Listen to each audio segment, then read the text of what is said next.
Today I'm going to be sharing with you an introduction into the life and work of Richard Avedon, who is one of the world's most famous fashion and portrait photographers.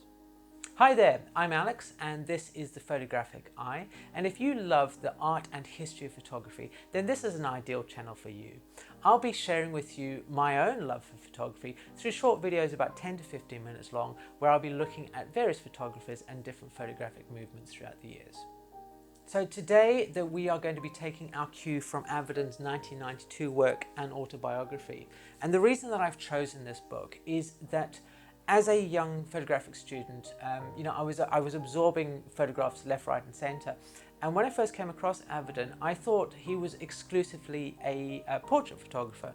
And it was a long time until I realised that he actually did a lot more than just portraiture, and that he'd revolutionised basically the whole fashion photography genre in the late 50s. So that's why I'm kind of starting off here today, is that this gives us a really good overview of Avedon the photographer, rather than Avedon the fashion photographer, or Avedon the portrait photographer. If you are kind of familiar with Avedon's work, then I hope that this will give you also a bit more of an insight into the man behind the camera and how he saw himself, I feel, as a photographer, because these are not a greatest hits collection. It's more what he considered, I think, to be his personal connections with photographs. Anyway, there's some really fantastic pictures in here and I'm looking forward to showing them to you. So without further ado, let's go on over and look at the photographs.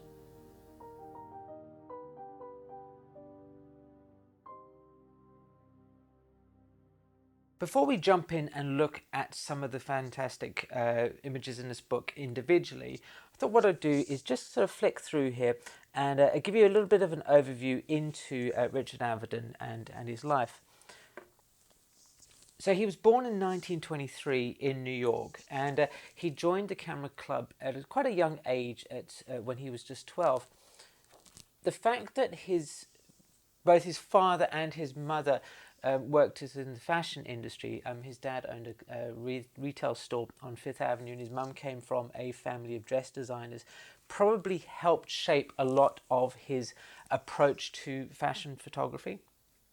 His sister was also, unfortunately, from sort of her late teens and early 20s, suffering from mental illness. And this, again, is something that sort of came into Avedon's work later on. Sort of these earlier influences you can certainly see, especially in his later work, when he quoted that he only photographs what he is afraid of. When he was at school, he collaborated with a gentleman called James Baldwin on the school magazine called The Magpie. Now, James Baldwin later went on to be quite an influential figure in the American Civil Rights Movement. And we certainly see that in some of Avedon's later work, especially in the 60s. And here is a snapshot of his sister. One of the things that I love about looking at photo books is the way that images can work together, and we sort of see this youthful, we see this here in this youthful exuberance on the left hand side, which is echoed by this gentleman on the right, and that's something you don't get when you look at images on a screen where they're kind of just existing in almost like a vacuum. In 1942, Avedon went and joined the Merchant Marine, and it was here that I believe he sort of first started to realise that being a photographer was something that he could pursue as a career. He said that he must have photographed about 100,000 identity photographs for sailors before he realised that he was starting to become a photographer. In 1922, he started to freelance, specifically for Harper's Bazaar at the time. He was sort of studying and being mentored by a gentleman called Alexei Brodovich, who was also the director, or was the art director at Harper's, which no doubt probably helped. And this collaboration with Alexei certainly helped shape Avedon's early work heading forward. And he was apparently sort of denied the use, and here's a picture of of Avedon's father, and we'll come back to these images of Avedon's father later on. So yeah, anyway, so Avedon was denied the use of a studio by Harper's, so this kind of forced him to go out into the world, photographing in various places like the streets, nightclubs, circuses, and other various places that were somewhat unusual, certainly at the time, I would have thought, for fashion photography, and that's kind of it laid the foundation for what would later become quite a hallmark of his work. Something that is very telling about Avedon is that he is completely in control and comfortable with the two-dimensional nature of photography. He is certainly a master of being able to use the medium in the way that sort of suits his own narrative. And he's very famous for saying that my photographs don't go below the surface. I have great faith in surfaces. A good one is full of clues.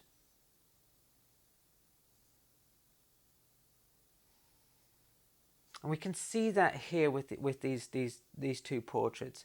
They are stripped bare of anything apart from the person and who's there in front of us. There's no props, there's no fancy lighting. It is just the interaction between the viewer and the subject. Avedon quit Harper's in 1965 after he was invited to be a guest editor on one of the editions, and he received a huge amount of flack for including people of colour in that edition. Obviously, this was the middle of the 60s. The civil rights was a huge thing. So he quit Harper's and then moved on to Vogue with some other people from Harper's, and it was there that he sort of, I probably kind of rose to sort of wider acclaim. And he did more or less every cover of Vogue between 1973 and 1988.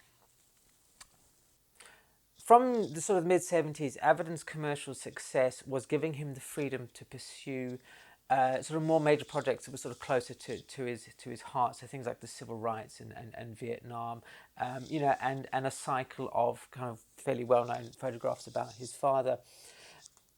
But he's probably the project that he's most well known for is one that's called In the American West. And this was a commission by the Amon Carter Museum of American Art, which took him from 1979 to 1985. And there is a very famous photograph that we're going to look at in a moment where I'll talk a little bit more about this project. Avedon passed away in 2004 when he was on assignment with New Yorker from a cerebral hemorrhage. And, the body of work that he's left behind just it continues to sort of fascinate me and inspire me. And yes, let's go and have a look at some of his individual photos and look at them in a bit more in depth.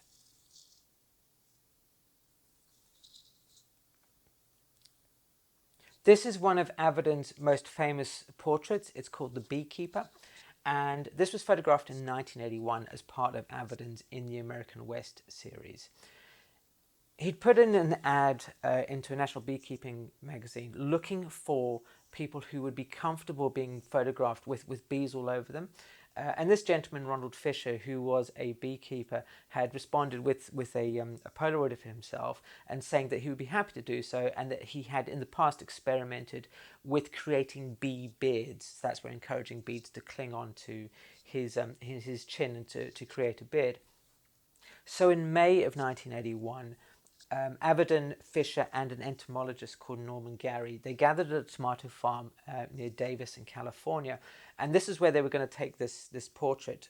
Avedon had hung a white sheet over the side of a barn in this farm, and that was kind of the style that all of his portraits from this series look. So they have this kind of very white, clean background with the natural daylight. It's very soft because it's diffused light, and that's why. So we're not having anything but this connection with the view, with the subject. So there's nothing else aside from these little hints to sort of interfere with the creation of the portrait. Despite being a beekeeper and very comfortable around bees, Fisher had some reservations about the session. I probably think it's fair to say, because while he'd done the bee beds in the past, he had used 1 to 2 day old bees, and now a juvenile bee or an infant bee doesn't have a stinger yet. And when he turned up, he noticed that the 250,000 bees that Avedon had brought along with him were very much adult and had very much stingers attached to them. So he was kind of, just a little bit, oh, I'm not so sure about this. So anyway, so he gamely sort of bashed on, and they created this portrait by daubing Fisher's body with pheromone, which attracts bees. The entomologist set up some pots of bees about 60 feet away from Fisher, and he released them slowly. Oh, not all in one go, not the 250,000 bees. And Fisher said he watched these bees start swarming over towards him and landing on his face. Now, I don't know if any of you have wrangled bees in the past, but I would imagine that it's quite a tricky thing to do, and they don't exactly go where you want them to.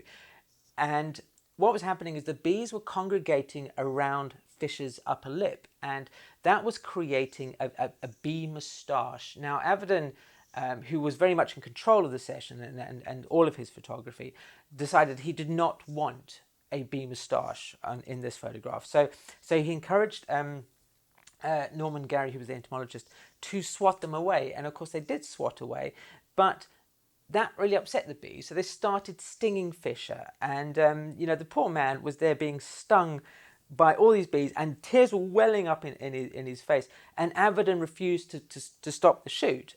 He apparently he gave Fisher a moment to clear all the tears away from his eyes, and then said, "We will continue to photograph now." And of course they ended up with what is possibly one of Avedon's most iconic sort of portraits, and certainly one that you may have seen in the past. This entire series in the American West is well worth investigating and looking up. As a whole, the exhibition was only displayed once when it was completed, and it has never been exhibited as a whole exhibition again in the United States. Possibly part of the reason for this is that these prints are immense. They're sort of 15, 20 feet high.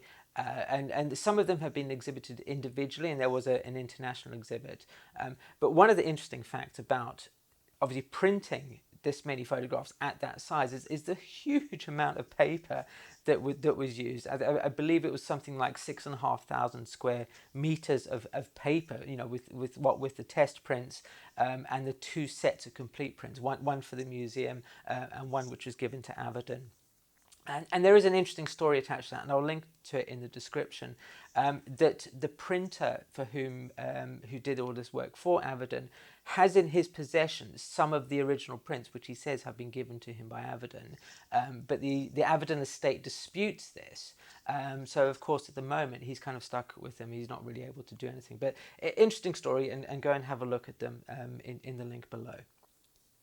Avedon's work is full of extremely interesting cropping, and here's a really good example of it. This sense that we are part of a conversation, I find really intriguing, and you do this by having a view or an image that almost mimics how we see the world with our own eyes, and it helps draw us into the world of this photograph. This is a good example here as well. The 2 ladies are obviously interacting, and we see the gents on the outside of the frame, just looking in, and it just helps to bring everything together, but also remind us that there is a wider world outside.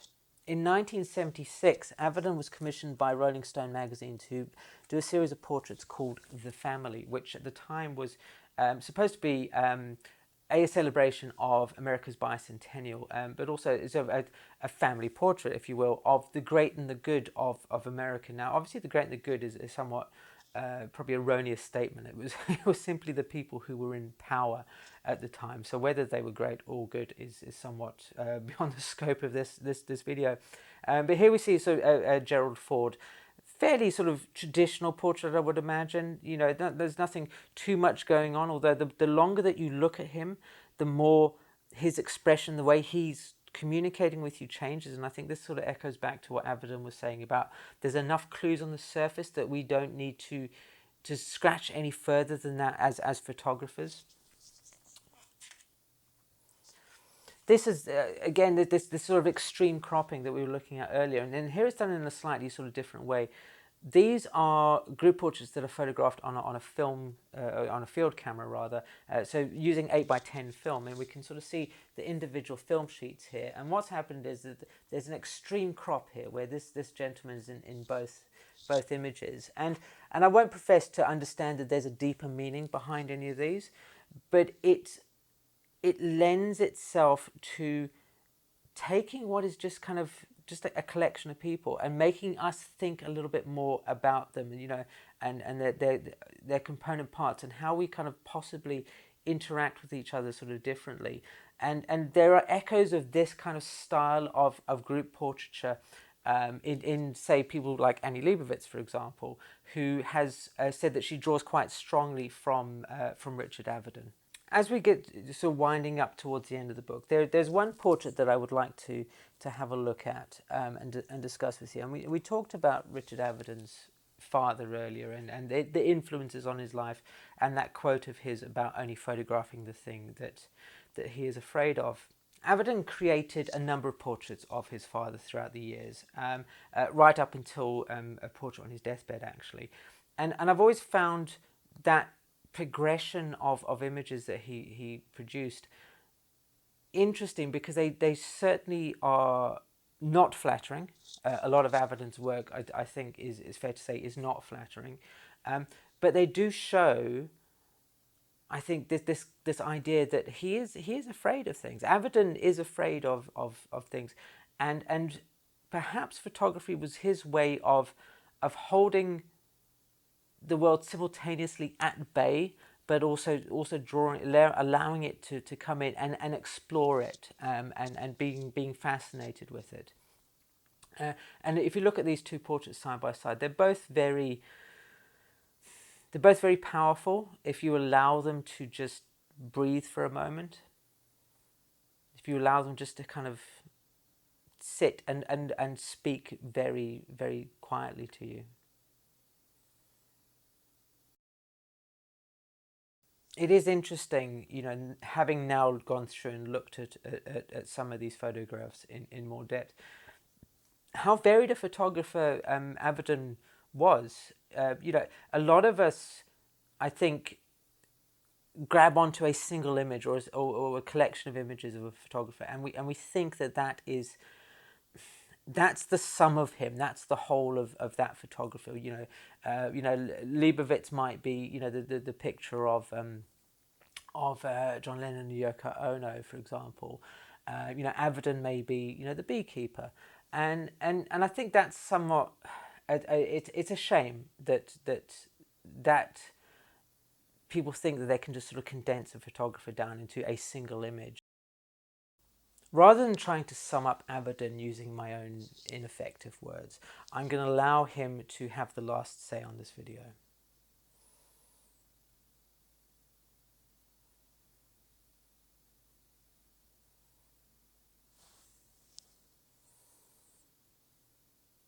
So that was a very brief introduction to the life and work of Richard Avedon, and I really hope that has inspired you to go off and discover more about this amazing photographer for yourself. And to help you on your way, I've included some links below in the description box, which will sort of give you little doors and little paths to follow in discovering more about his photography. This is a new channel, as you may have guessed, and I am kind of open to suggestions. I'd love to hear your thoughts, your feedback about the sort of content that you'd like to see featured on here, specifically about the art and the history of photography. So that sort of specific photographers, any sort of genres, sort of movements like the Farm Security Administration, the photo secession, things of that nature. It's always good to get your feedback, and I'd love to share more of these videos with you in the future. So if you would like to keep in touch and be notified that when new videos come out, please do hit the subscribe button. It'd be fantastic to share these with you. And thank you once again for spending time with me, and I look forward to seeing you again.